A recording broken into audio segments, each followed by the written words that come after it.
Titan Z here, back for another video review. Not going to be reviewing any Transformers, probably not for a while. For some reason my town's having a real problem getting some of the newer ones. I saw Skystalker in the store not yesterday, the other day, but I'm not going to pick him up unless I get mine wiped, so let me adjust the camera a little bit more. But what has arrived in the store was something very surprising to me. We got the Iron Man Mark II toy, or the Iron Man 2 toys. Mark II, yeah, right. Sorry about that, I'm tired. I should have had some more sugar before I did this. Anyway, I saw these in store and I'm going, oh my god, I gotta get some of these. Starting with, of course, Mark I. Call me a sucker for nostalgiability, but I gotta start with the Mark I. Mark I has next to the Invincible Iron Man, this has possibly been one of my favorite looking Mark I's.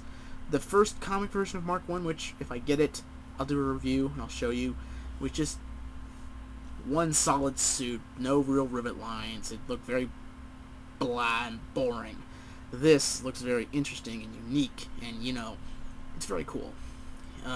Tony Stark built this out of necessity to escape with someone else who was captured by the Ten Rings. The Ten Rings being a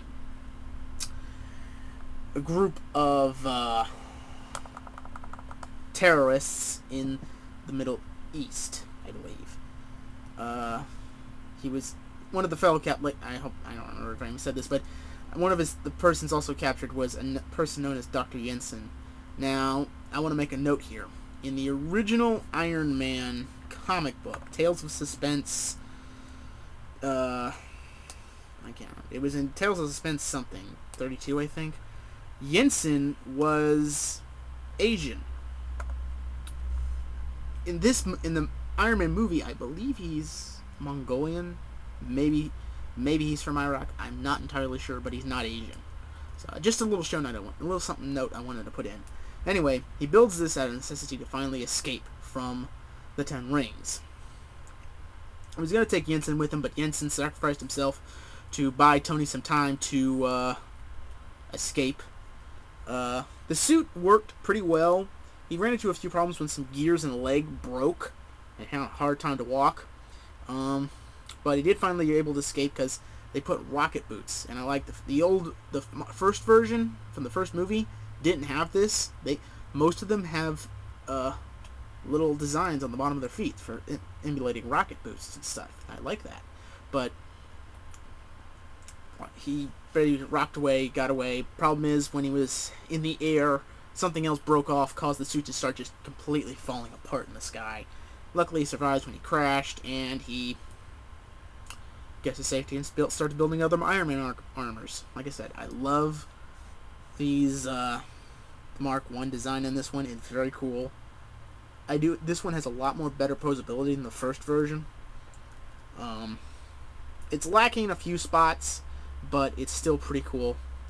One thing I was annoyed by the first movie version was the gun. It was permanently attached to the side right here. In this version, you get this, which looks like a metal squirt gun. It's actually, I think it's supposed to be another flamethrower, which you can attach to this arm. Fortunately, you can only attach it to that arm, namely because of this little thing right here. It's the canister that held the chemical that he used for a flamethrower.